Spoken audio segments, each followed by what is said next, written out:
Hello.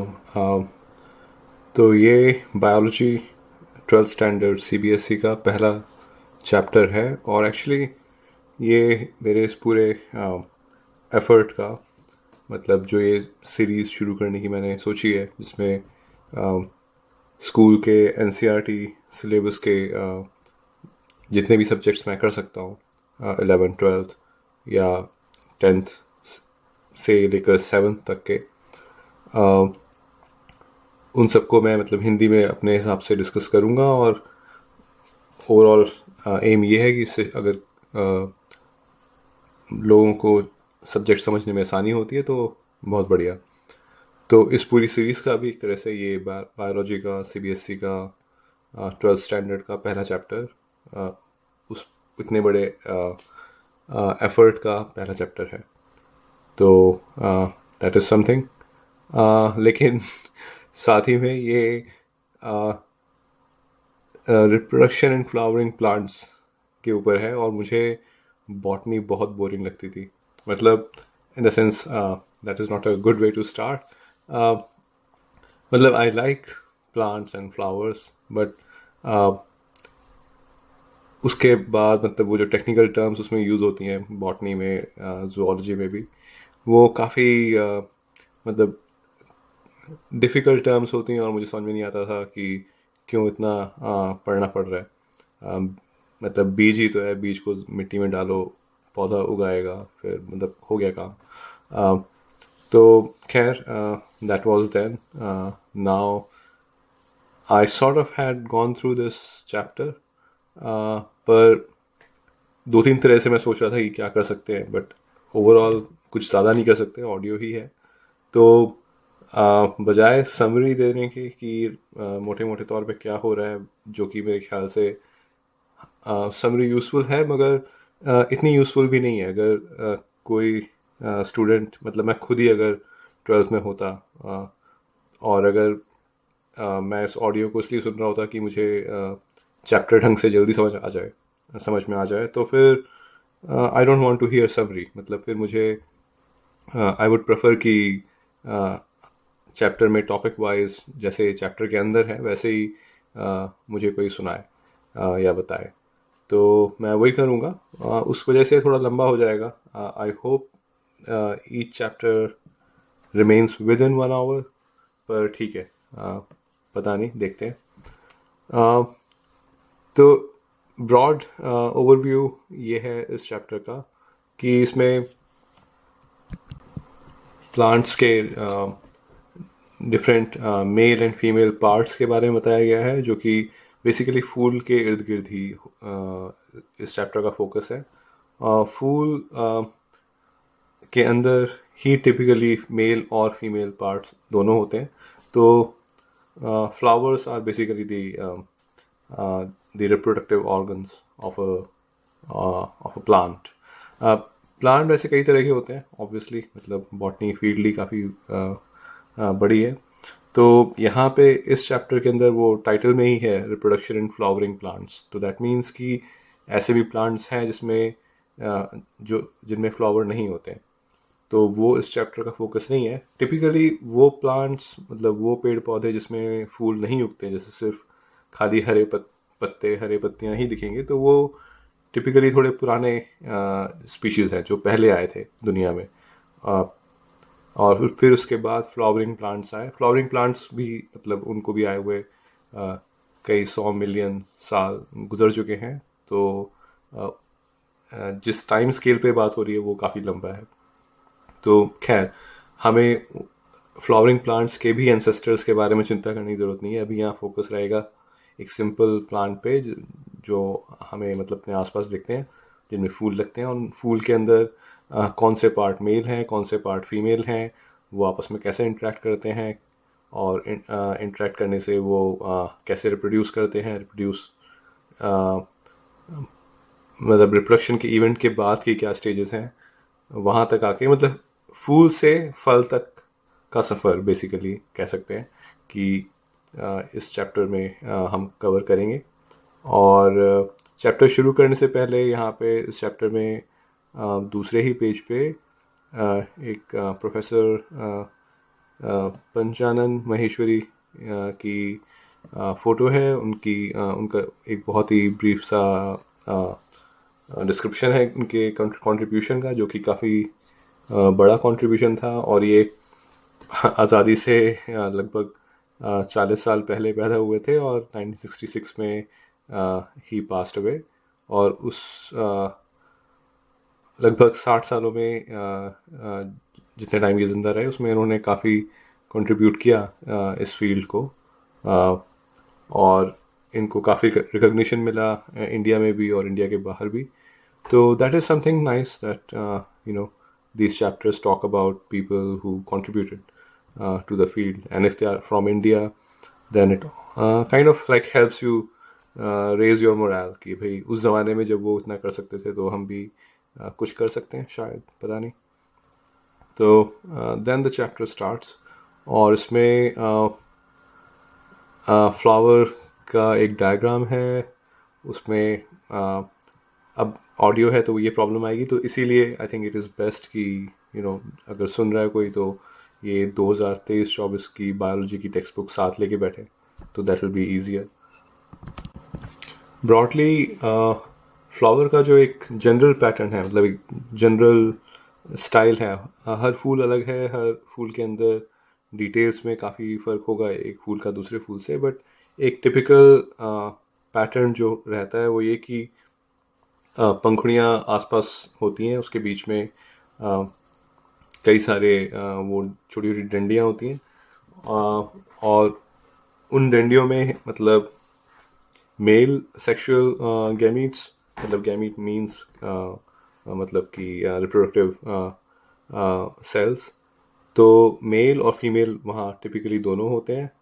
लेकिन ऐसे भी फूल होते हैं जिसमें सिर्फ मेल पार्ट्स हैं, ऐसे फूल होते हैं जिसमें सिर्फ फीमेल पार्ट्स हैं। बट यहाँ पे एक टिपिकल फूल के बारे में डिस्क्रिप्शन है ताकि एक जनरल आइडिया लग जाए। तो इसमें कई सारे टर्म्स हैं डायग्राम में, अगर वो मतलब कि तुम्हारे सामने है तो देख सकते हो कि टिपिकल पैटर्न ये रहता है कि बाहर के कवरिंग में पंखुड़ियाँ होती हैं जिन्हें इंग्लिश में पेटल्स कहते हैं, और वो एक तरह की कवरिंग या सेफ्टी कह सकते हैं देती हैं। साथ साथ पंखुड़ियाँ अक्सर ज़्यादा मतलब कलरफुल होती हैं, तो विच हेल्प्स, कैसे हेल्प करेगा वो हम आगे समझेंगे, पर इसका भी एक रोल रहता है।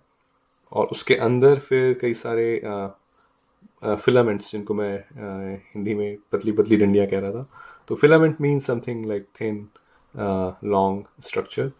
तो उस फिलामेंट्स के ऊपर एंथर ये मेल रिप्रोडक्टिव ऑर्गन का पार्ट है। एंथर बेसिकली छोटे छोटे गोल से या द राउंडिश, नॉट एग्जैक्टली गोल, राउंडिश बल्ब्स चिपके होते हैं इस फिलामेंट के ऊपर, जिसके अंदर फिर वो मेल गैमीट्स होते हैं जिसके बारे में हम पढ़ेंगे, पॉलन वगैरह। तो पंखुड़ियाँ हो गई बाहर, फिर उसके आसपास इर्द गिर्द अंदर कई सारे पतले पतले फिलामेंट्स के ऊपर ये मेल एंथर चिपके हुए हैं, और बिल्कुल सेंटर में एक थोड़ा सा मोटा फिलामेंट है जिसको स्टाइल कहते हैं। और वो मोटा फिलामेंट के बेस पे एक थोड़ा सा फिर से गोलनुमा स्ट्रक्चर है जिसके अंदर ओवरीज या ओवरी या फीमेल गैमीट या फीमेल पार्ट उसके अंदर रिसाइड करता है। तो मतलब हम में से आई थिंक सभी ने कभी ना कभी कोई फूल ऐसे ही मतलब हाथ में लेके तोड़ा फोड़ा होगा, मतलब फाड़ा वगैरह होगा। जैसे अक्सर गेंदे का फूल मालाओं में मिलता था, तो बैठे बैठे क्या कर रहे हैं उसको फाड़ के, एक्चुअली कई कई बार फूल फेंकने भी होते थे ना, मतलब कुछ तो फंक्शन या फेस्टिवल होता था तो उसमें भी मतलब कि थोड़ा अब सारे फूल फेंक देंगे, थोड़े बहुत ही फूल होते हैं तो उसको तोड़ के फिर फेंकते हैं तो थोड़ा ज़्यादा फूल हो जाते हैं फेंकने के लिए। तो मतलब I think what I am trying to say कि हमने कोई ना कोई फूल जाने अनजाने में बिना बॉटनी में इंटरेस्ट लिए खोल के थोड़ा बहुत देखा तो हो गई। तो आई गेस यू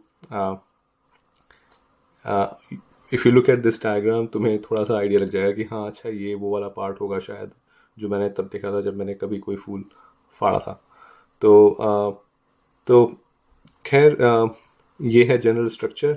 इसमें चैप्टर्स के अंदर मुझे एक चीज़ काफ़ी थोड़ा सा ऑड लगी, वो ये कि इसके अंदर रैंडमली बीच बीच में क्वेश्चंस हैं जैसे कि वो हमसे पूछ रहे हैं. फॉर एग्जांपल ये इसका दूसरा तीसरा पेज ही है शायद, और पूछ रहे हैं have you heard of floriculture, what does it refer to.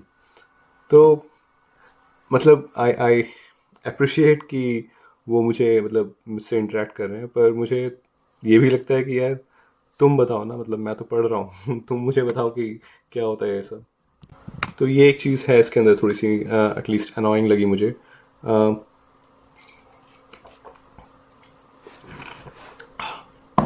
So but हो सकता है ये मतलब फॉर्मेट होगा कि स्टूडेंट और टीचर आपस में इंटरेक्ट कर रहे हैं और टीचर फिर इस तरह से क्वेश्चन पूछेगा, फिर किसी को इंटरेस्ट होगा तो वो स्टूडेंट बताएगा या सोचेंगे लोग.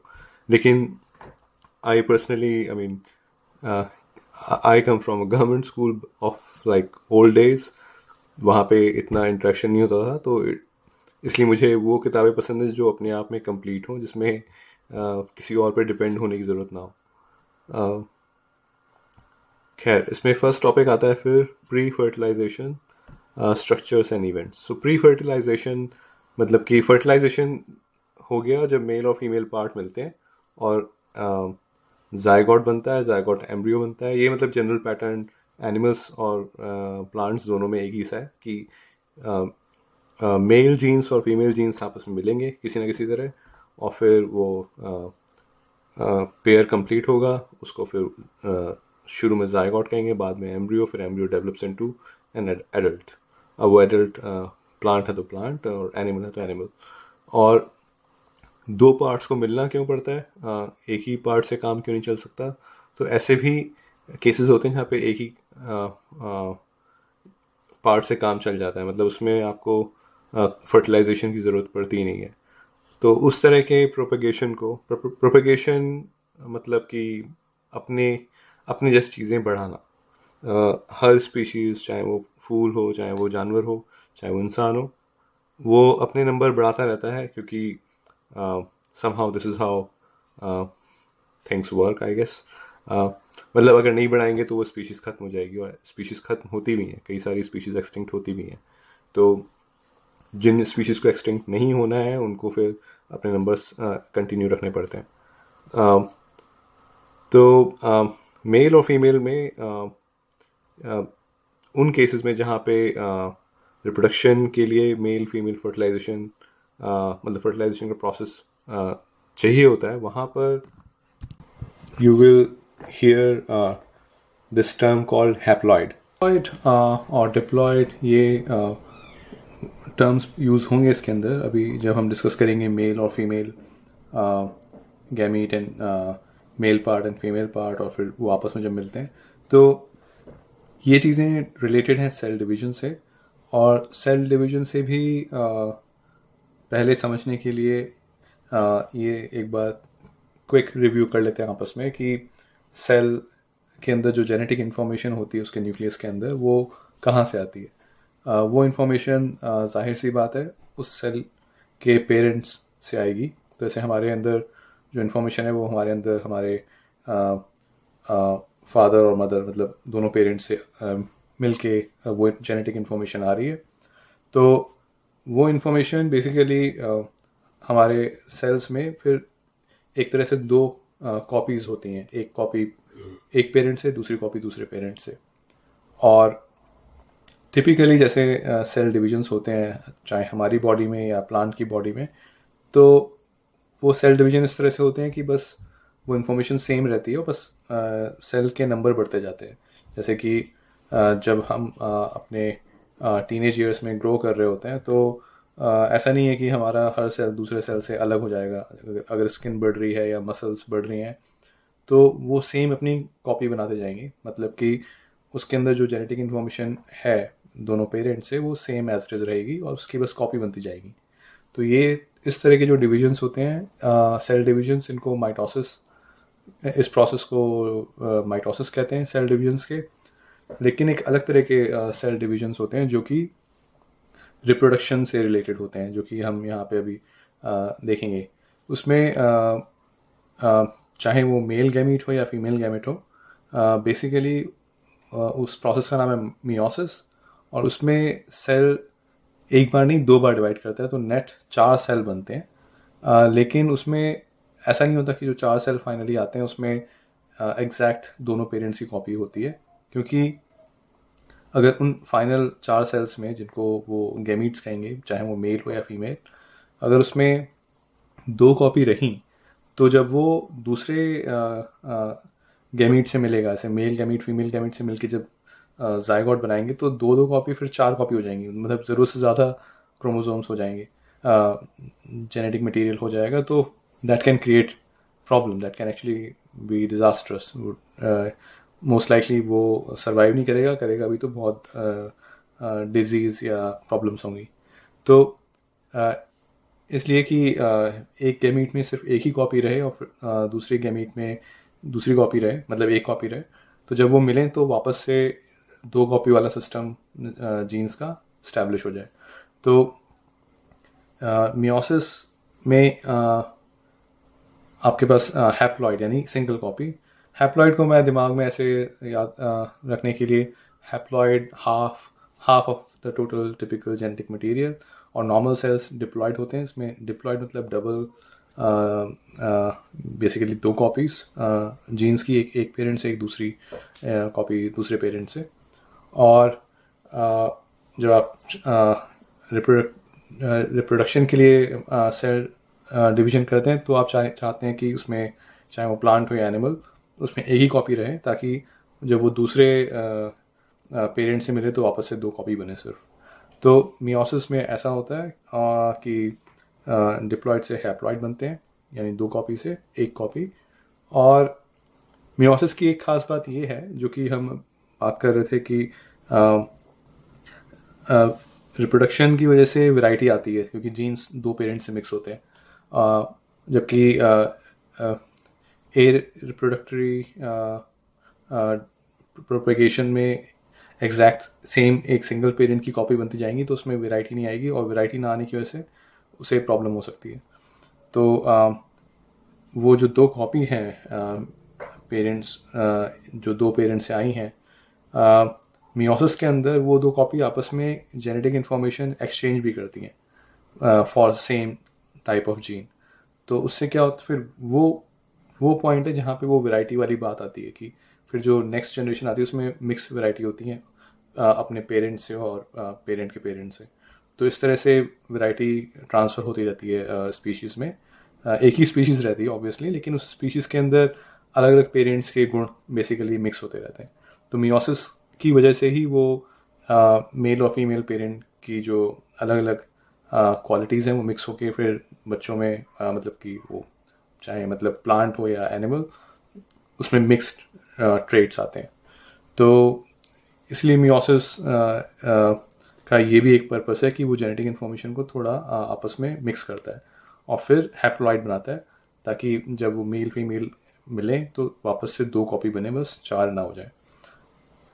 तो आई डोंट नो कि इस 12th स्टैंडर्ड में ये माइटोसिस मियोसिस पढ़ाया गया है या इससे पहले पढ़ाया गया है, क्योंकि मैं एक्चुअली उल्टी गिनती शुरू कर रहा हूँ, तो मैं 12th से शुरू कर रहा हूँ। बट आई होप कि ये थोड़ा सा आइडिया हो कि जो स्पीशीज़ बिना रिप्रोडक्शन के, बिना फर्टिलाइजेशन के अपने नंबर बढ़ाती हैं, उसमें वो अपनी एग्जैक्ट कॉपी प्रोड्यूस करती रहती हैं। तो एग्जैक्ट कॉपी में अपने पास 2 कॉपी हैं हर जीन की। जीन क्या होता है, again in short, gene is basically DNA के कंपोनेंट्स, फिर न्यूक्लियाइक एसिड वगैरह वो सब हो जाएगा। लेकिन डीएनए स्टोर्स इन्फॉर्मेशन जिसके अंदर इंस्ट्रक्शंस होते हैं कि सेल को कैसे बिहेव करना है और सेल के डिफरेंट पार्ट्स को कैसे बिहेव करना है वगैरह वगैरह। तो basically genes you can say is stored information, बहुत ही मोटे तौर पे। और ये इन्फॉर्मेशन ट्रांसफ़र करके हर स्पीशीज़ अपने आप को कंटिन्यू रखती है, क्योंकि कोई भी जानवर या कोई भी प्लांट मतलब हमेशा ज़िंदा नहीं रह सकता, कभी ना कभी वो ख़त्म होगा। लेकिन अगर उसकी जो जेनेटिक इन्फॉर्मेशन है वो ट्रांसफ़र हो गई थ्रू इधर रिप्रोडक्शन और through some other process which is like a reproductive propagation और समथिंग, तो वो जीन, वो इन्फॉर्मेशन कंटिन्यू रहेगी, तो वो स्पीशीज़ कंटिन्यू रहेगी। तो ये थोड़ा लाइक मोटे मोटे तौर पे लॉजिक है।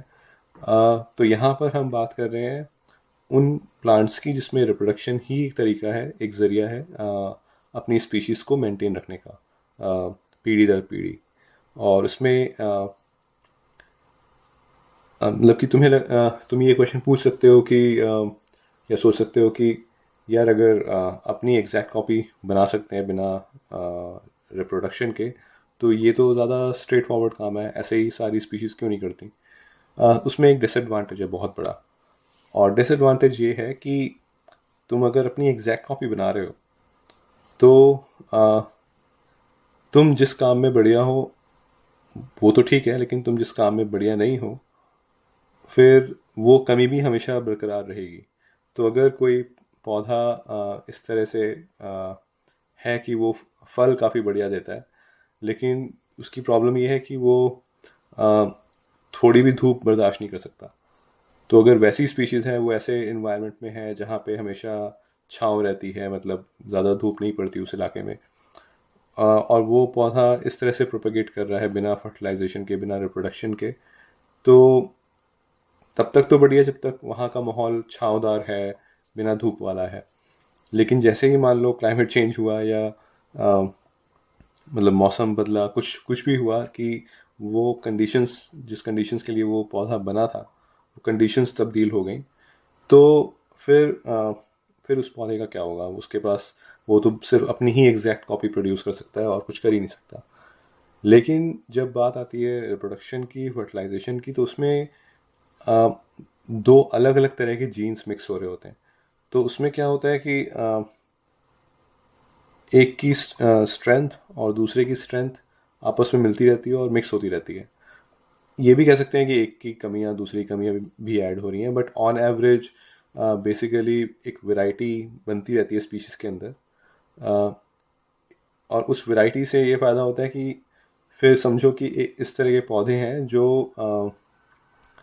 छाँव प्रेफर करते हैं, जैसे पहले एग्जांपल मैंने बनाया ऐसी मनगढ़ंत पौधा, लेकिन उस पॉपुलेशन के अंदर कुछ पौधे हैं जो कि छाँव प्रेफर करते हैं लेकिन थोड़ी बहुत धूप धूप हैंडल कर सकते हैं, और कुछ पौधे हैं जो कि बिल्कुल ही छाँव प्रेफर करते हैं, ज़रा भी धूप हैंडल नहीं कर सकते। ओवरऑल वो सारे पौधे छाँव ही प्रेफर करते हैं। तो इसमें क्या होगा कि जब मिक्सिंग हो रही होगी तो कुछ ना कुछ ऐसे एक्सट्रीम केसेस होंगे जो धूप भी हैंडल कर पाएंगे। तो अगर क्लाइमेट चेंज हुआ भी, कुछ बदला भी, तो भी उस स्पीशीज़ के कुछ लोग बच जाएंगे, मतलब कुछ पौधे बच जाएंगे, और फिर वो आपस में मिक्स होते रहेंगे, तो मतलब वो फिर से वापस फैल सकते हैं। तो मिक्सिंग का फ़ायदा ये रहता है कि आपके स्पीशीज़ के अंदर, आपकी जीन पूल के अंदर इतनी वैरायटी रहती है कि बाहर के माहौल में अगर कुछ ड्रास्टिक चेंज हो गया, कुछ बड़ा बदलाव हो गया, तो भी मोस्ट लाइकली घबराने की बात नहीं है। कुछ ना कुछ ऐसे मतलब मेंबर्स होंगे उस स्पीशीज़ के अंदर जो उस चीज़ को हैंडल कर सकते हैं। और इसीलिए रिप्रोडक्शन वाले तरीके के थ्रू जो स्पीशीज़ फैलती हैं, वो स्पीशीज़ ज़्यादा मुश्किल बर्दाश्त कर पाती हैं। तो ये है मोटे तौर पे एक ओवरव्यू की। मैं बार बार मोटे तौर पे इसलिए कह रहा हूँ क्योंकि मैं चाहता नहीं कि अगर मैं कोई गलती कर रहा हूँ तो फिर कम से कम मैं ये कह दूंगा कि ये मैंने मोटे तौर पे बोला था, कि मैंने ऑन एवरेज बोला था। तो I think I can sort of later defend myself कि यार गलत हो गया, ठीक है। मतलब I will always encourage you to cross check, but I think this much is kind of fine. मतलब यही एक मेजर एडवांटेज है रिप्रोडक्शन का, कि it adds robustness to the species. अब यहाँ पे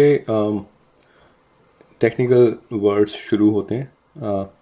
you will hear, this is I think page number 4 of this chapter, pre fertilization के पैराग्राफ में ही there are male parts which are technically called, कहाँ गया, androecium, and female parts are called gynoecium. अब ये इस तरह के वर्ड्स हैं जो कि मुझे याद है कि हर बायोलॉजी का टीचर अपने हिसाब से प्रोनाउंस करता था, और I mean I can always Google it and check कि क्या करेक्ट प्रोनाउंसिएशन है इसका, मगर ठीक है, I just call it androecium for male parts and gynoecium for female parts. अब यहाँ पे andro word typically male parts के लिए यूज़ होता है, और गाइनो टिपिकली फीमेल पार्ट्स के संग ही मिलता है. तो मतलब that is how it is easy to remember these difficult words. थोड़ा आसानी हो जाती है याद रखने में. और जैसे मैंने बताया कि वो पतले पतले फिलामेंट्स जिनके ऊपर एंथर चिपका होता है, उनको मतलब स्टेमन्स को, वो फिलामेंट्स को स्टेमन कहते हैं. और वर्ल्ड ऑफ स्टेमन्स मतलब खूब सारे स्टेमन्स हैं आसपास, बीच में जो मोटा डंडा जा रहा है जिसके अंदर ओवरी है उसके इर्द गिर्द. और वो जो मोटा डंडा है उसको स्टाइल कहते हैं. और उस मोटे डंडे के टिप पे स्टिग्मा, जो कि बेसिकली वो नली का मुंह, जिसमें थोड़ा सा वो स्टिकी सा पदार्थ होता है, ताकि एंथर यानी कि मेल पार्ट से जब पॉलन, उनके जो मेल गैमेट हैं, वो किसी तरह उस स्टिग्मा पे पहुंचे तो थोड़ा चिपक जाएं, और फिर वहाँ से वो पॉलन धीरे धीरे ग्रो करके उस मोटी स्टाइल ट्यूब के अंदर जाके, जो उसके अंदर कोर में बेस में ओवरी है, वहाँ पे एग से मीट करके फिर वो जायगोट बनाए, और मतलब वो पूरा प्रोसेस फर्टिलाइजेशन का पूरा हो. तो androecium male part, gynoecium female part. और typically there are more male parts, like खूब सारे एंथर होते हैं, क्योंकि उनको बहुत छोटे छोटे खूब सारे पॉलन बनाने होते हैं, और वो पॉलन खुद से तो चल के जा नहीं सकते, तो हवा के थ्रू या दूसरे जानवर वगैरह के थ्रू किसी ना किसी तरह वो फीमेल स्टिग्मा पे पहुंचते हैं, फिर वहाँ से वो ओवरी तक पहुंचते हैं. तो यू विल सी कि इसके अंदर जब तुम टेक्निकल डिटेल देखोगे तो male parts are simpler in the sense कि उसमें बहुत कम पार्ट्स हैं, कंपोनेंट्स हैं. मतलब ऐसे सिंपलर इन द सेंस कि ऐसा नहीं कि उसके अंदर कोई कॉम्प्लेक्सिटी नहीं है, but compare to like ovary, वहाँ पे काफ़ी सारे रिसोर्स प्लांट ने डिवोट किए हैं उसको ढंग से डेवलप करने के लिए, क्योंकि वो एक ही ओवरी है उसके पास और एंथर खूब सारे हैं. तो this is a kind of like trade off, कि जो चीज़ कम है उसको ढंग से डेवलप करना पड़ता है, जो चीज़ ज़्यादा है उसको तुम सिंपल तरह से डेवलप करके काम चला सकते हो. तो मेल पार्ट के ऊपर थोड़ा बहुत डिस्कशन करते हैं. इसमें इसको थोड़ा डिटेल में काफ़ी वो उसकी लेयर वगैरह के बारे में बात की गई है, बट मोटे तौर पे एज आई सेड फिलामेंट है, फिलामेंट के ऊपर एंथर है, एंथर के अंदर पॉलन्स हैं, पॉलन सैक के अंदर होंगे. सैक माने मतलब बैग, वो बेसिकली जगह जिसके अंदर पॉलन स्टोर हो. और इस पॉलन को बनने में मतलब उसके बीच में भी स्टेजेस हैं कि वो पॉलन फाइनली डेवलप कैसे होता है.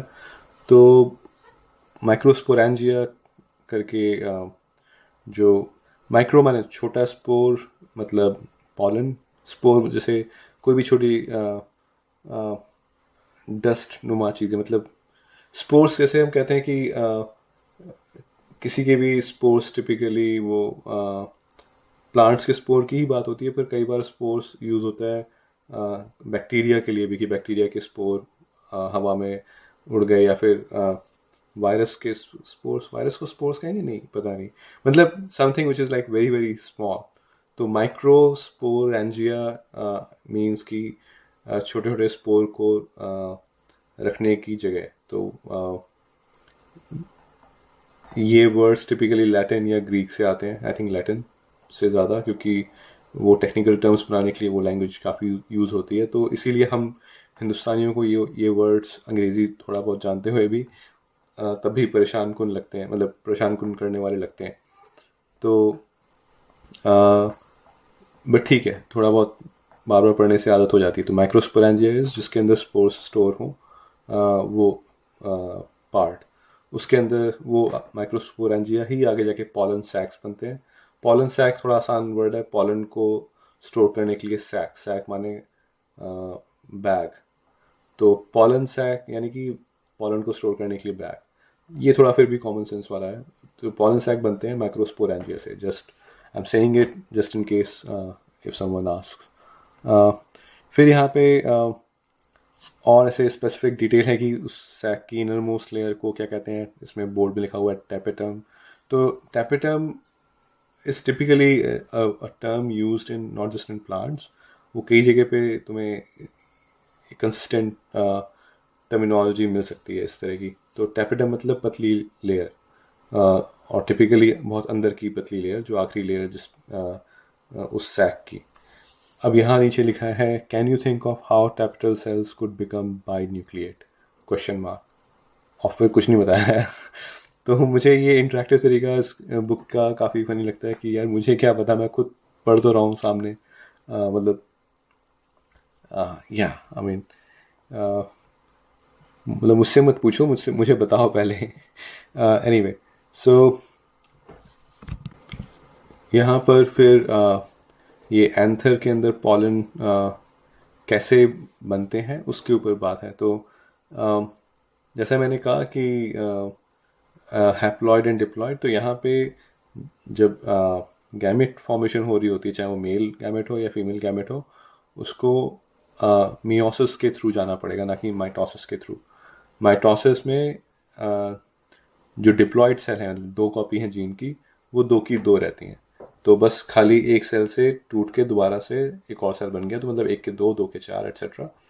और हर सेल अपने पेरेंट सेल की कॉपी है एग्जैक्ट. वो है माइटोसिस मोटे तौर पे. उसके कई सारे स्टेजेस हैं, टेलोफेज, एनाफेज वगैरह, वो सब तो देख लेना.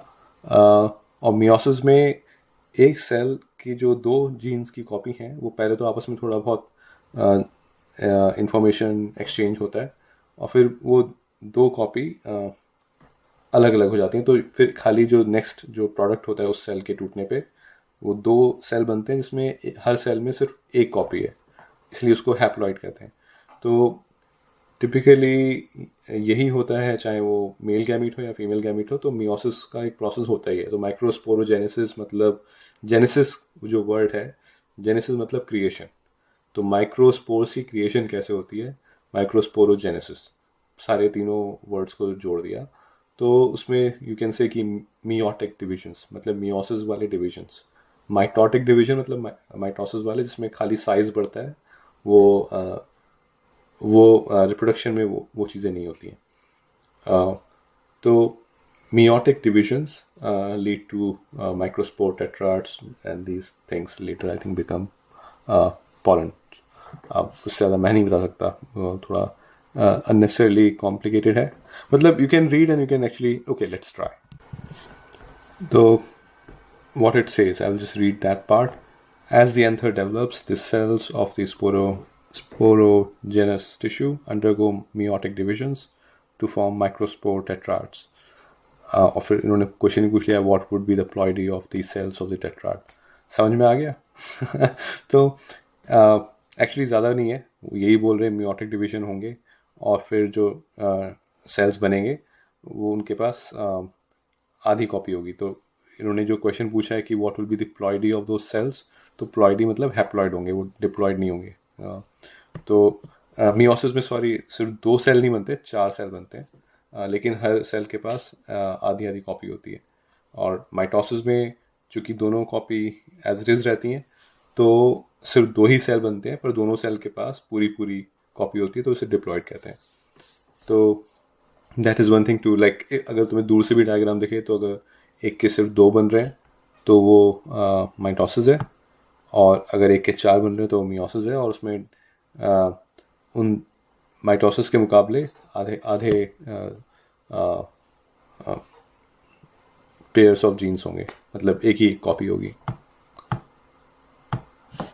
और फिर आगे बढ़ते हैं. इसमें क्या है,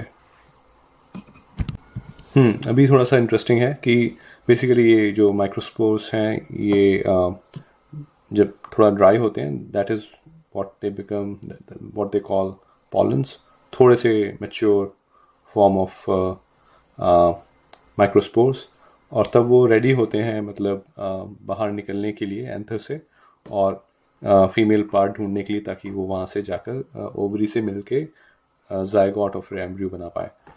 अब इंटरेस्टिंग पार्ट मैंने इसलिए कहा क्योंकि इसमें फिर थोड़ी बहुत फ़ोटोज़ हैं कि इन पॉलन्स को जब माइक्रोस्कोप के नीचे देखते हैं तो कैसे दिखते हैं। तो यू विल बी सरप्राइज्ड कि काफ़ी तरह तरह की डिज़ाइन दिखती हैं, और जनरली शेप राउंड होती है, बट सॉरी राउंड शेप होती है, मगर उसके अंदर भी काफ़ी टेक्निकल डिटेल्स उस स्ट्रक्चर में है। उसकी आउटर कवरिंग काफ़ी सख्त होती है एज़ कम्पेयर टू उसकी अंदर की कवरिंग।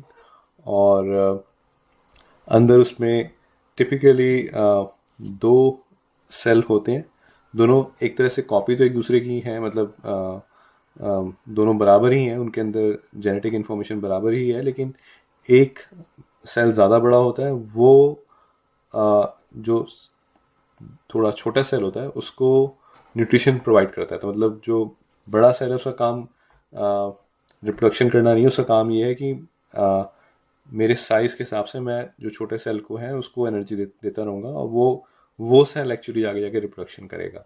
तो इसलिए जो ये दो सेल होते हैं पॉलन के अंदर, उनमें से बड़े सेल को वेजिटेटिव सेल कहते हैं और जो छोटा सेल है उसको जनरेटिव सेल कहते हैं। और नाम से ही समझ में आ रहा है कि वेजिटेटिव जहाँ पे भी यूज़ हो उसका मतलब कि रिप्रोडक्शन नहीं, जनरेटिव जनरेशन मतलब रिप्रोडक्शन से रिलेटेड। तो वो जो पॉलन के अंदर दो सेल हैं, एक वेजिटेटिव है, बड़ा सेल है, उसका काम बस छोटे को न्यूट्रिशन प्रोवाइड करना है, और छोटे का काम है कि वो किसी तरह जिंदा रह के रिप्रोडक्शन करे।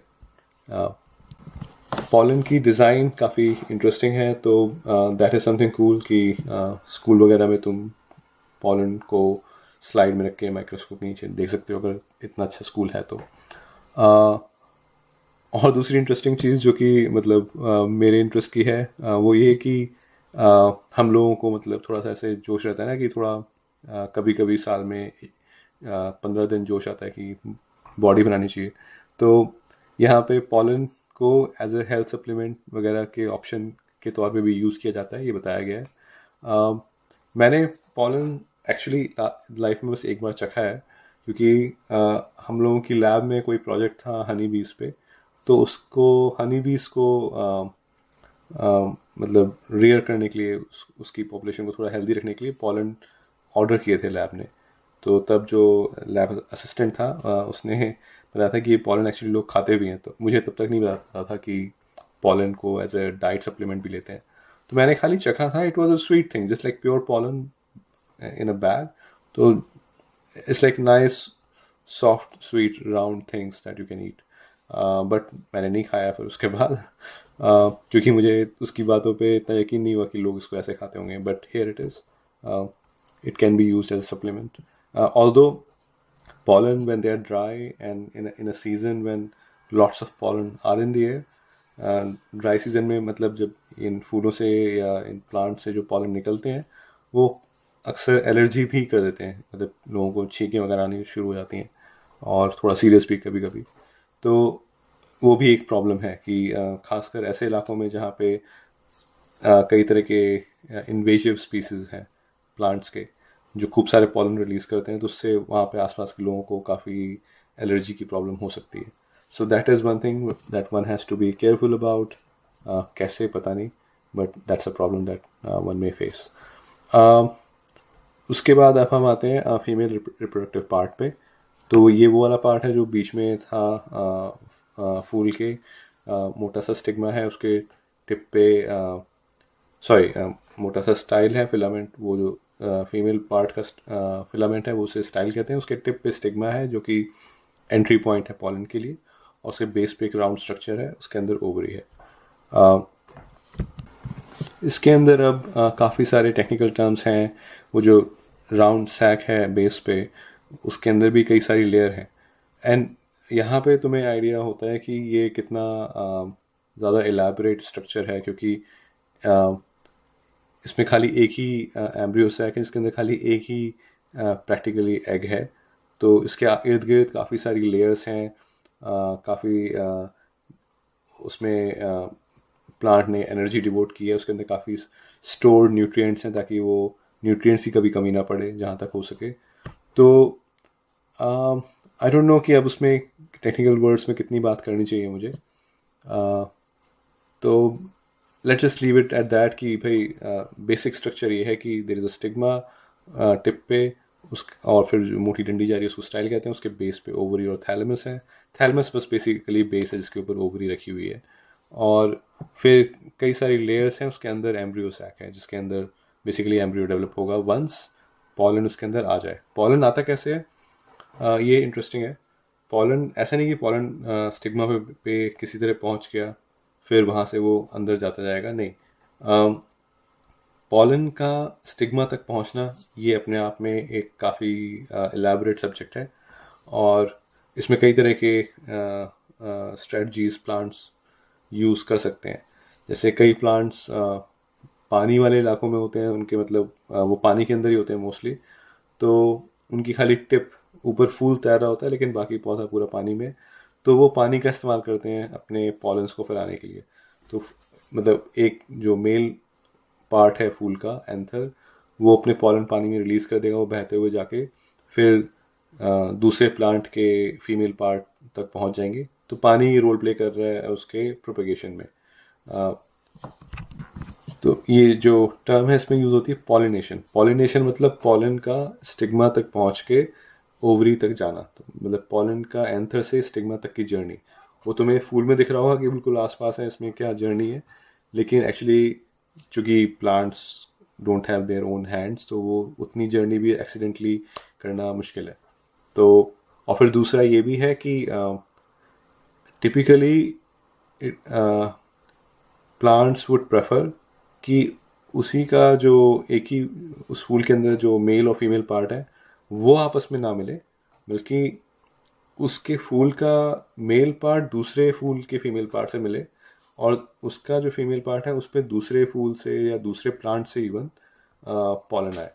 तो अगेन क्यों, क्योंकि फिर वही बात कि अगर तुम्हारा ही फूल का मेल पार्ट तुम्हारे ही एक ही फूल के अंदर फीमेल पार्ट से मिक्स होगा, तो इट इज़ ऑलमोस्ट लाइक कि सेम ही जीन कॉपी प्रोड्यूस होती जा रही है, कुछ वैरायटी नहीं आ रही। और अभी हमने बात की थी कि वैरायटी से एडवांटेज क्या रहती है और वैरायटी ना होने से डिसएडवांटेज क्या रहती है। तो वो वही सेम कॉन्सेप्ट है बेसिकली इसके पीछे, और इसको मेंटेन करने के लिए प्लांट काफ़ी अलग अलग स्ट्रेटजी यूज़ करते हैं। जैसे कि वो एक ही प्लांट के अंदर है तो मेल और फीमेल पार्ट दोनों ही, लेकिन ऐसा होगा कि पहले मेल पार्ट डेवलप हो जाएगा, फिर उसके एंथर फूट के पॉलन रिलीज कर देंगे, सारे पॉलन चले गए, और फिर उसका फीमेल पार्ट डेवलप होगा। तो उसके पॉलन टाइम से पहले जब मतलब कि वो पहले मैच्योर होंगे तो वो अपने ही फीमेल पार्ट को फर्टिलाइज नहीं कर पाएंगे। कुछ प्लांट्स में ऐसा होता है कि प्लांट की ओपनिंग क्लोजिंग अलग अलग टाइम पे होती है, तो उसके अंदर मेल पार्ट ही, एक फूल पे सिर्फ मेल पार्ट है, दूसरे फूल पे सिर्फ फीमेल पार्ट है।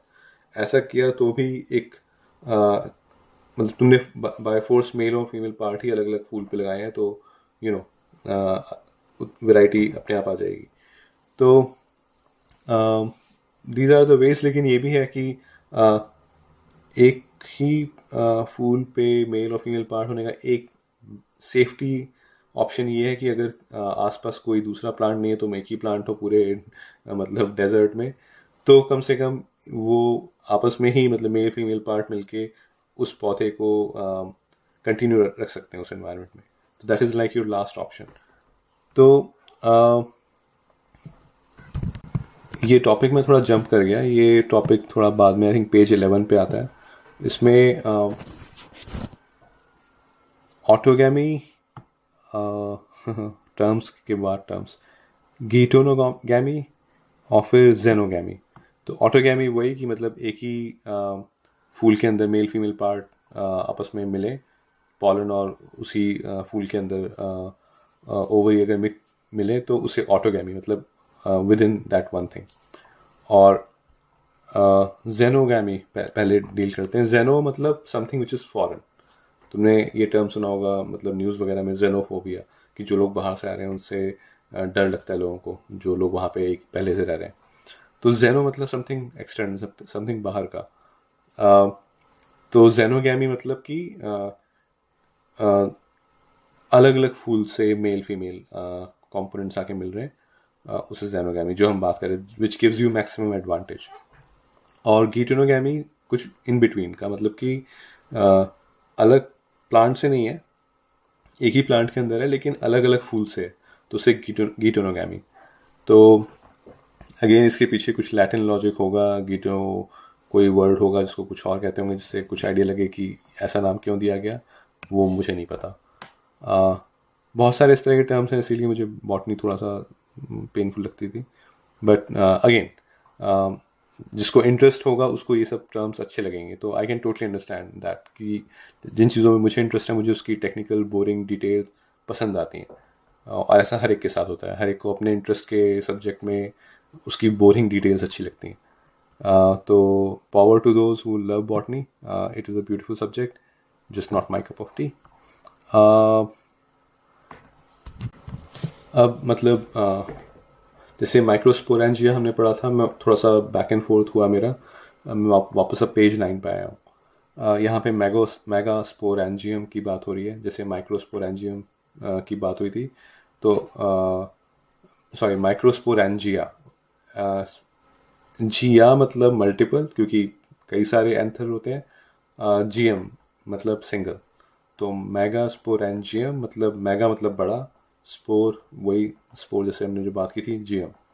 तो मोटा मतलब बड़ा स्पोर, और जीएम मतलब सिंगल। तो जैसा हमने बात की कि एक ही ओवरी है और वो साइज में काफ़ी बड़ी है, उसके आसपास छोटे छोटे खूब सारे एंथर हैं। तो छोटे छोटे खूब सारे हैं, तो इसलिए उसमें जिया यानी कि प्लूरल और जीएम यानी कि सिंगुलर। तो माइक्रोस्पोरेंजिया इज मल्टीपल छोटे छोटे स्पोर जो कि एंथर, पॉलन, वो सब। और मेगास्पोरेंजियम मतलब कि बड़ा एक स्पोर, सिंगुलर यानी कि ओव्यूल जिसके अंदर ओवरी है। अब इसके आसपास काफ़ी सारे स्ट्रक्चर हैं, funicle, hilum, chalaza. Chalaza sounds like some Mexican dish, but basically it's called for the base part of the ovary or ovule or that sac. ये सब फीमेल गैमेट और के स्ट्रक्चर मतलब उसके इर्द गिर्द के स्ट्रक्चर हैं। और मेगास्पोरोजेनेसिस जैसे माइक्रोस्पोरोजेनेसिस की तरह से मेगास्पोर के जेनेसिस का प्रोसेस यानी कि क्रिएशन का प्रोसेस, उसको मेगास्पोरोजेनेसिस कहते हैं। इसके अंदर एक बड़ा सा मेगास्पोर मदर सेल होता है, क्योंकि यहाँ पे सिर्फ एक ही चीज़ है, तो वो एक चीज़ काफ़ी बड़ी है, उसके आसपास काफ़ी न्यूट्रिशन के ज़रिए हैं, जिसमें अगेन यहाँ पे भी मियोसिस होगा, यानी कि मियोटिक वो सेल डिवीजन, जिसमें एक के 4 बनेंगे। और फिर उसके अंदर भी यहाँ पे आई थिंक कई सारे न्यूक्लियर डिविजन्स हो रहे हैं, जिसमें खूब सारे आई थिंक कुछ टोटल 4 5 6 7 8 अलग अलग न्यूक्लियस बन रहे हैं। और वो आगे जाके एक पूरा सा स्ट्रक्चर बना रहे हैं, जिसमें boy, this is painful. Okay, sorry. I will dare to just read first and then talk about it. This is on page 11 again, first paragraph. Let's see. Let us study. So this is now the text. ठीक है, मैं book से ही text पढ़ रहा हूँ, खुद से नहीं बता रहा हूँ. Let us study about the formation of the embryo sac in detail. Figure 1.8b. The nucleus of the functional megaspore divides mitotically. Okay. To form two nuclei which move to the opposite poles, forming the two nucleate embryo sac. Two more sequential mitotic nuclear divisions result in the formation of 4 nucleate and later 8 nucleate stages of embryo sac. It is of interest to note that these... Okay, hold. So, yeah, I think... मतलब मैंने कहा था meiotic division वो सही है, क्योंकि इन दी and meiotic division करना पड़ेगा, क्योंकि जब तक तुम्हारे पास हैप्लॉइड यानी कि आधी कॉपी नहीं होगी तब तक तुम दूसरी आधी कॉपी से मिलने के लिए तैयार नहीं होगे। तुम्हारे पास ऑलरेडी दोनों कॉपी हैं, डिप्लॉयड हो, तो फिर क्या करोगे मिलके। तो पहले मियोटिक डिवीजन ही होते हैं जिसमें मतलब एक के 4 सेल बनते हैं जिनमें आधी आधी कॉपी है। अब वो 4 सेल में बाकी के 3 सेल सॉर्ट ऑफ मर जाते हैं, सिकुड़ जाते हैं। एक ही जो सिंगल आधी कॉपी वाला हैप्लॉइड कॉपी वाला सेल होता है उस टेट्राड में। टेट्रा मतलब 4, तो एक के 4 बने उसे टेट्राड कहते हैं। उन चारों के पास आधी आधी कॉपी है, हैप्लॉइड्स हैं। और मतलब आधी आधी कॉपी कह रहा हूँ, सिंगल कॉपी है, sorry, throughout this whole thing I was calling it आधी कॉपी। सिंगल कॉपी है बजाय 2 कॉपी होने के, डिप्लॉयड होने के। सिंगल कॉपी उसे हैप्लॉइड। तो 4 सेल बनेंगे टेट्राड, टेट्रा माने 4, और उनमें से 3 मर जाएंगे और एक जो रहेगा फाइनली वो है एग, फीमेल गैमीट। अब उस एग के फिर माइटोटिक डिविजन्स होते हैं। तो मियोटिक में आ, आ, जितने जीन्स हैं, मतलब टोटल, मतलब कॉपी इंक्लूडेड, उसके हाफ रह जाते हैं। लेकिन माइटोटिक में जितने भी हैं एग्जैक्टली उतने ही रहते हैं, उतने ही क्रोमोसोम रहते हैं। तो कुछ अब हाफ नहीं हो रहा है, तो एक बार हो गया हाफ, मायोटिक डिविजन्स हो गए, उसके बाद वो माइटोटिक डिविजन्स करके खाली नंबर बढ़ा रहे हैं। और उसमें भी न्यूक्लियस ही डिवाइड हो रहा है इसके अंदर। ये थोड़ा सा ऑड प्रोसेस है, यूनिक प्रोसेस है ओवरी का, कि सेल पूरी तरह से नहीं टूट रहा है शुरू में, अंदर खाली न्यूक्लियस डिवाइड हो रहे हैं। तुमने अगर माइटोसिस मियोसिस ये सब पढ़ा होगा तो तुमने देखा होगा डायग्राम में कि सेल का जो डिवीजन का प्रोसेस है उसमें पहले अंदर न्यूक्लियस डिवाइड होता है। जब एक के दो न्यूक्लियस बन जाते हैं फिर बीच में लाइन आनी शुरू होती है सेल डिवीजन की, और फिर अलग सेल बनता है। मतलब तो एक के दो सेल होते हैं। तो यहाँ पे अंदर न्यूक्लियस तो डिवाइड हो जा रहा है माइटोसिस के थ्रू, लेकिन सेल की वॉल नहीं बीच में बन रही है। तो एक के दो, दो के चार, चार के आठ हो जा रहे हैं। तब तक वो पूरा एक ही सेल है, सेल के अंदर ही 8 ऐसे न्यूक्लियस घूम रहे हैं, सिंगल कॉपी वाले, मतलब एक कॉपी वाले। और फिर वो आपस में अलग अलग तरह से अरेंज होते हैं। बीच में 2 पोलर न्यूक्लियाई होते हैं, ऊपर सिनर्जिड्स होते हैं, नीचे एंटीपोडल होते हैं। मतलब ये सब टेक्निकल टर्म्स हैं, है इस तरह का कॉम्प्लेक्स प्रोसेस क्या कर सकते हैं। और उनमें से एक ही एग है बेसिकली, उसके आसपास you can call all those things polar nuclei, antipodal, synergids, ये सब खाली सपोर्टिंग सेल्स हैं। है इन दी एंड एक ही एग, उसके आसपास इतना सब स्ट्रक्चर खाली उसको किसी ना किसी तरह से सपोर्ट करने के लिए बनाया गया है। तो जब तो मतलब तुम्हें याद रखना है कि मियोटिक डिवीजन के बाद फिर अंदर 8 न्यूक्लिएट बनते हैं। वो माइटोटिक डिविजन्स हैं, क्योंकि अब 2 की एक कॉपी मियोटिक डिवीजन के टाइम पे हो गई, हैप्लॉइड बन गए। अब हैप्लॉइड को दोबारा और कम करने की ज़रूरत नहीं है, तो खाली स्टैंडर्ड माइटोसिस के थ्रू ही नंबर बढ़ाने हैं। और फिर पॉलिनेशन की बात आती है, जिसकी हमने छोटा सा एग्जांपल दिया था पानी वाले पौधे का, बट वो एक काफ़ी इलेबोरेट टॉपिक है। और एक्चुअली वो मुझे ज़्यादा इंटरेस्टिंग लगता है, क्योंकि उसमें थोड़ा सा ये एनिमल बिहेवियर वगैरह का एक कंपोनेंट आता है। तो पॉलिनेशन पे बात करते हैं, फिर बात होगी कि ये एग और पॉलन कैसे मिक्स हो रहे हैं, और फिर बाद में उससे कैसे एम्ब्रियो से फ्रूट, फिर ये चैप्टर एंड होगा, थैंक गॉड। लेकिन अभी हम बीच में हैं। सो पॉलिनेशन, पॉलन का स्टिग्मा तक पहुंचना इस पॉलिनेशन। और ये जो फूल के जो शुरू में हमने बात की थी, पंखुड़ियाँ कलरफुल होती हैं, ये सब चीज़ें वक्त के संग इवॉल्व हुई हैं प्लांट्स के अंदर।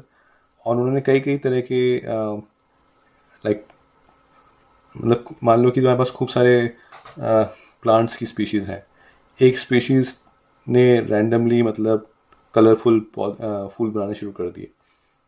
कलरफुल फूल ज़्यादा आसान होते हैं कीड़े मकोड़ों को देखना शायद, तो वहाँ पहुँच गए। और जब कीड़े मकोड़े फूल पे बैठ रहे हैं तो उनके बैठने से, घूमने फिरने से एंथर से जो पॉलन है वो टूट के, चिपक के, और फिर किसी न किसी तरह से स्टिग्मा तक पहुँच जाते हैं उस मूवमेंट के थ्रू।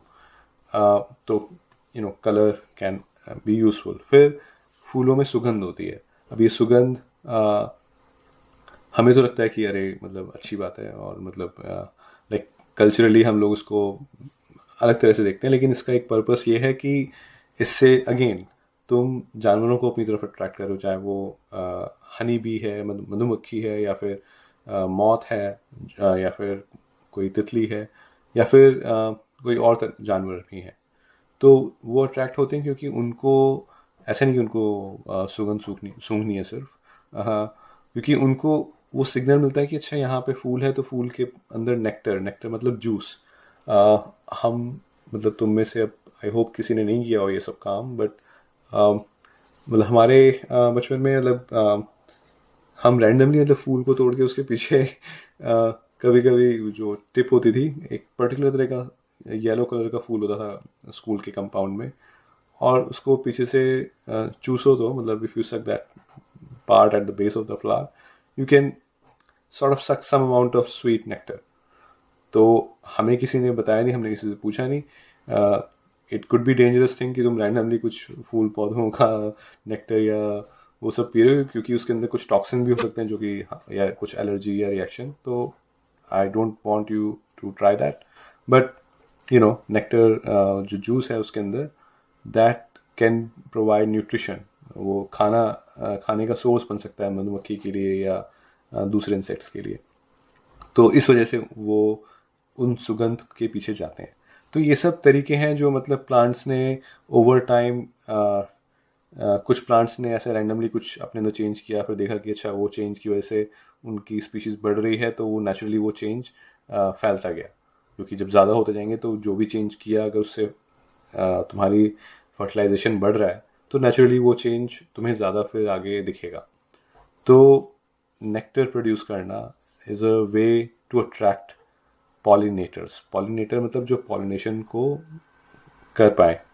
तो पॉलिनेशन का जो प्रोसेस है, मतलब कि पॉलन का स्टिग्मा तक पहुंचना, उसको करने वाले मैकेनिज्म को, मतलब अगर वो मैकेनिज्म इनएनिमेट है, ऑब्जेक्ट के थ्रू है, यानी कि हवा या पानी, और अगर वो एनिमेट मतलब कि ऑर्गेनिज्म के थ्रू है, यानी कि इंसेक्ट्स वगैरह, तो वो इंसेक्ट्स को फिर पॉलिनेटर्स कहा जाएगा उसके अंदर.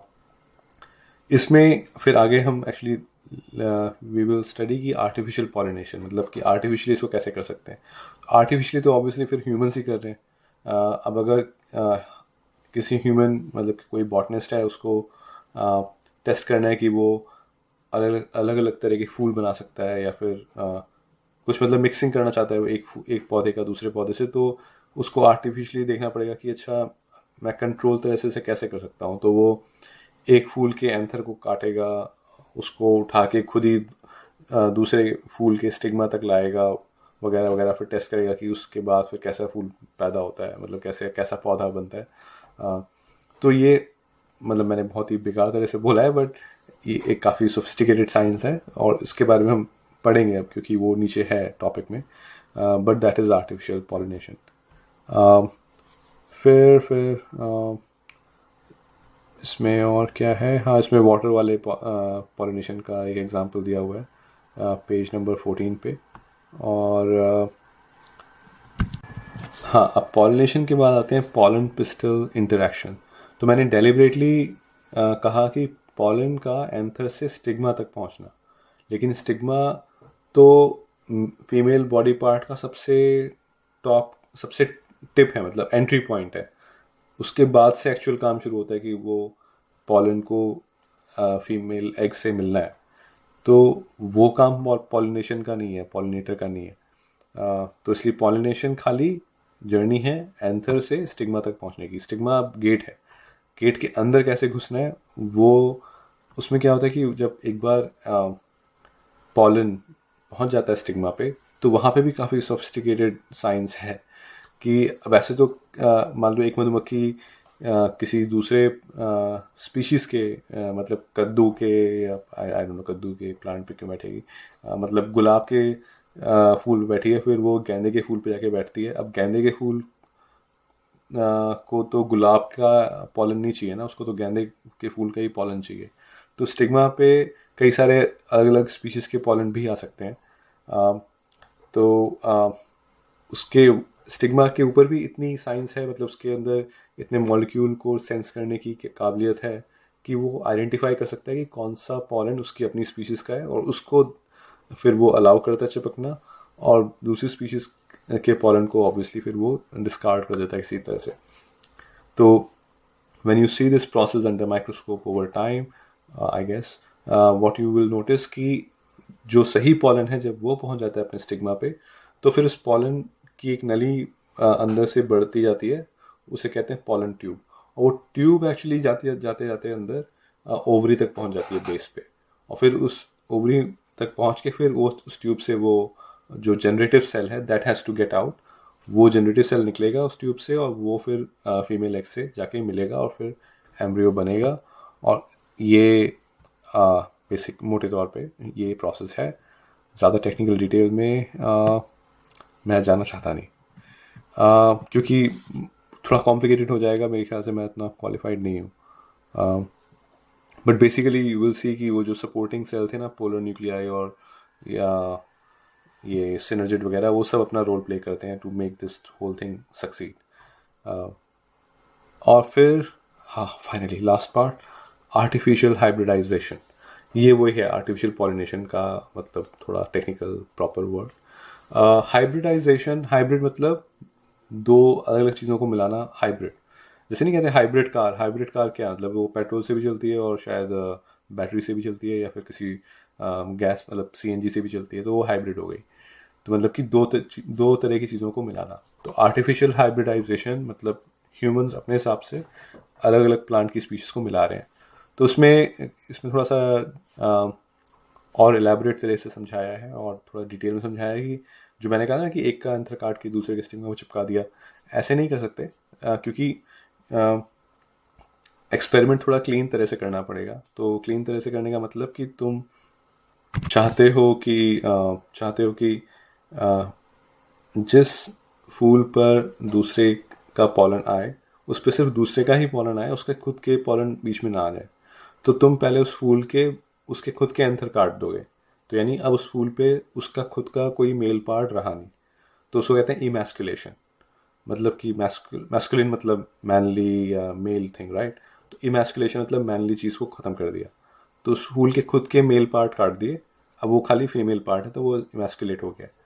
फिर तुम दूसरे पॉलन को उठाकर जो भी तुम चाहते हो कि हाँ मेरे को इस पॉलन को ट्राई करना है इस फूल पे, उस पॉलन को तुमने उस पर मतलब कॉटन स्वाब या जैसे भी मतलब लेकर तुमने बेसिकली मधुमक्खी वाला काम किया, किसी तरह उस पर चिपकाया स्टिग्मा पे।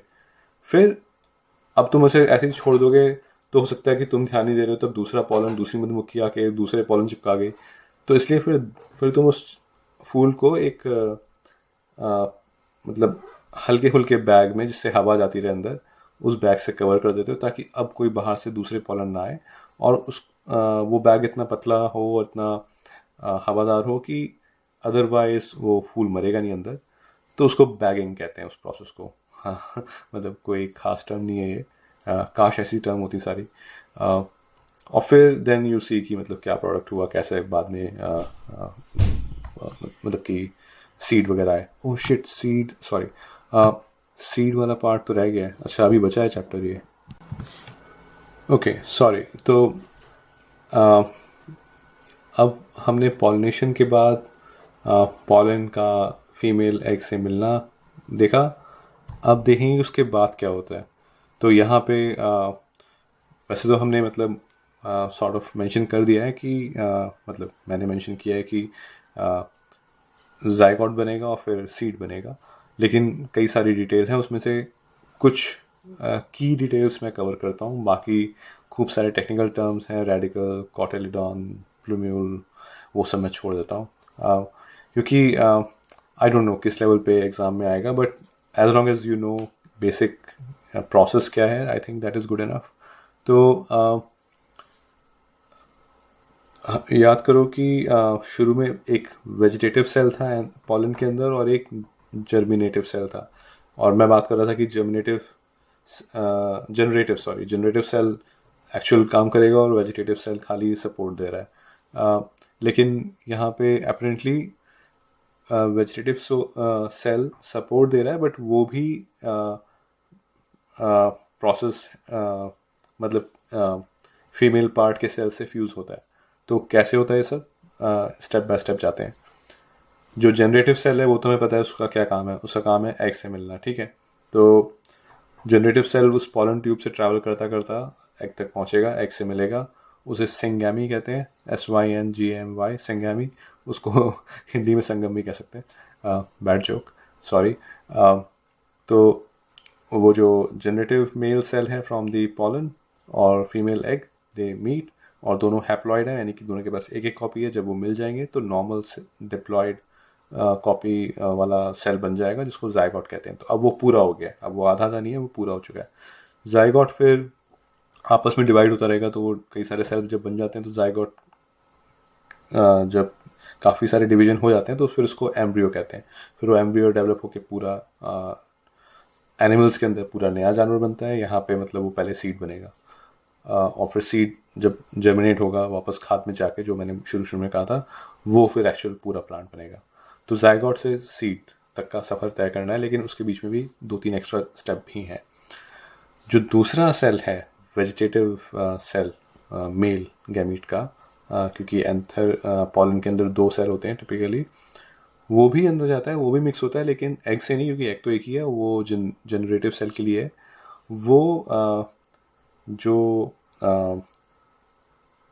एग के आसपास जो मल्टी न्यूक्लिएट, जो 8 न्यूक्लिएट वाली चीज़ें हुई थी, जो मतलब मियोटिक डिवीजन के बाद उसके अंदर जो कई सारे न्यूक्लियस बने थे, फिर वो न्यूक्लियस अलग अलग होके सेल बने थे। तो उसमें बीच में 2 सेल जो थे उनको कहते हैं प्राइमरी न्यूक्लियस सेल्स। एक सेकंड रुक जाओ, चेक करने दो क्या कहते हैं यार उन सेल्स को, पोलर न्यूक्लियाई। हाँ, तो वो उन पोलर न्यूक्लियाई, वो 2 सेल थे, उनसे जाके मिक्स होता है मेल का वेजिटेटिव सेल, और फिर वो ट्रिपल 3 सेल हो गए ना, मतलब एक तरह से, तो उसे ट्रिपल गैमी क्या कहते हैं उसको यहाँ पे, ट्रिपल फ्यूजन। हाँ, तो वो अलग है, लेकिन वो फिर आगे जाके एक लार्ज बॉडी बनता है उस एग जायगॉट के अराउंड, जो जनरेटिव सेल और फीमेल एग से मिलके जो मेन चीज़ है उसके अराउंड, उस लार्ज बॉडी को प्राइमरी एंडोस्पर्म सेल कहते हैं।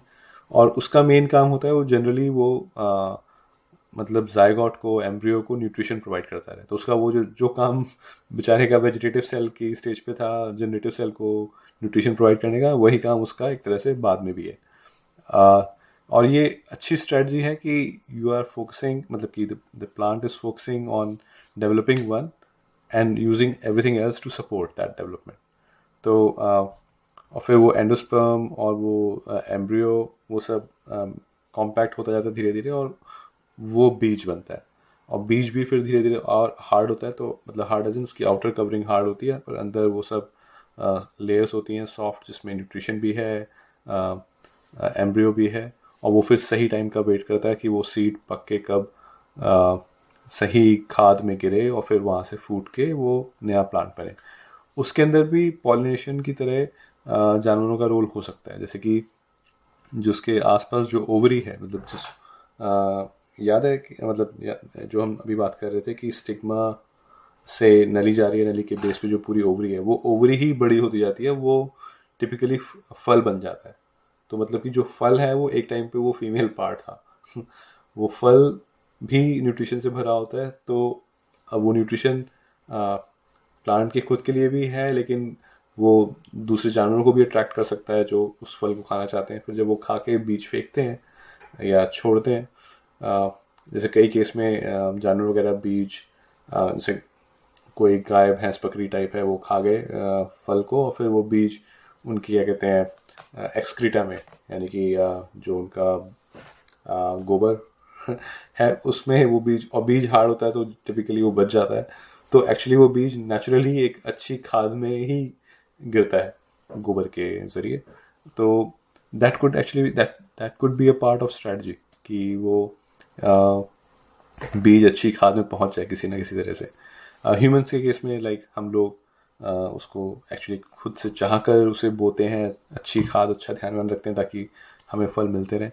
तो सीड बनने के बाद का प्रोसेस यही है मेनली, कि वो वापस से प्लांट कैसे बने। अब इसमें कई सारे टेक्निकल टर्म्स हैं उस सीड के स्ट्रक्चर के बारे में, but again that is like something that I will not talk about, I am sorry, too much for me. और सीड का जो मैंने वो बताया कि हार्ड कवरिंग होती है, उसको सेफ गार्ड करती है, उसके अंदर ये primary endosperm cell nutrition provide करता है ताकि अंदर एम्ब्रियो मर ना जाए, लेकिन उसको काफ़ी कैपेसिटी देता है, वो बीज को मतलब जिंदा रखता है बिना किसी मदद के। तो बीज के अंदर एक बहुत ही ना के बराबर छोटा सा बस एक होल होता है, उस होल से वो हवा और पानी अंदर जाता है जब भी अवेलेबल हो पानी और हवा हमेशा, क्योंकि अंदर जो सीड के है वो जिंदा चीज़ है, वो एक्चुअली एम्ब्रियो है, वो तो अलाइव है, तो उसको हवा चाहिए, जो भी जिंदा चीज़ है उसको ऑक्सीजन चाहिए। तो वो सीड की बाकी कवरिंग हार्ड होती है, पर उसके अंदर एक छेद है जो उसके थ्रू हवा जा रही है और अंदर एक एम्ब्रियो जिंदा है। तो ये सीड जब तक जिंदा बना रहता है, उसको इंग्लिश में बोलेंगे वायबल, जब तक वो वायबल है उसके बाद वो वायबल नहीं है, क्योंकि सीड ऐसा नहीं कि हमेशा जिंदा रहेगा, कभी ना कभी वो सीड के अंदर के जो एंडोस्पर्म है वो उसके सारे न्यूट्रिएंट्स यूज़ हो जाएंगे, फिर वो सीड इवेंचुअली मर जाएगा अगर उसको सही खाद नहीं मिली। लेकिन जब तक वो जिंदा रहता है उसको डॉर्मेंसी की स्टेज कहते हैं। डॉर्मेंसी मतलब, डॉर्मेंट मतलब शांत ठंडा पड़ा होना एक तरह से। तो मरा नहीं है लेकिन शांत है। तो वो सीड एक तरह से जब तक उसके अंदर एम्ब्रियो जिंदा है और वो लेकिन खाद में नहीं गिरा है, उसके अंदर से अंकुर नहीं फूटा है, तब तक उसे डॉर्मेंट सीड कह सकते हैं। और कुछ केसेस में वो ये ड्यूरेशन खाली कुछ महीनों या कुछ दिनों की होती है, लेकिन कुछ रेयर केसेस में ये सालों साल तक रह सकती है। जैसे कि कई सारे ऐसे एग्जाम्पल मौजूद हैं जहाँ पे 15-15 साल बाद सीड फूट के पौधा निकलता है। 15 साल तक कोई वहाँ पे उस एरिया में कोई बारिश नहीं हुई, पूरा रेगिस्तान है, सडनली 15-20 साल में एक बार बारिश हुई और सडनली खूब सारे पौधे उगाए। तो इसका मतलब कि उस रेगिस्तान में वो सीड पड़े हुए थे पता नहीं कब से। तो इस तरह की डोमेंसी सीड की इस तरह की रेजिस्टेंस होती है typically, which is very interesting thing, which tells you about कि लाइफ किस तरह से कंटिन्यू रहती है। और तो सीड के आसपास जो ओवरी थी वो फल बन जाती है, और ओवरी थैलेमस के ऊपर होती है। थैलेमस भी फल का पार्ट हो जाता है कई केसेस में, और उस फल की भी कई सारी लेयर होती हैं, जैसे एंडोकार्प, मीजोकार्प, ये सब वगैरह। कार्प मतलब लेयर, एंडो मतलब अंदर, मीजो मतलब बीच में। तो एंडो, एक्टो, मीजो, ये सब इंग्लिश वर्ड्स हैं इसमें, मतलब इंग्लिश नहीं, मतलब रूट तो इनका शायद लैटिन होगा।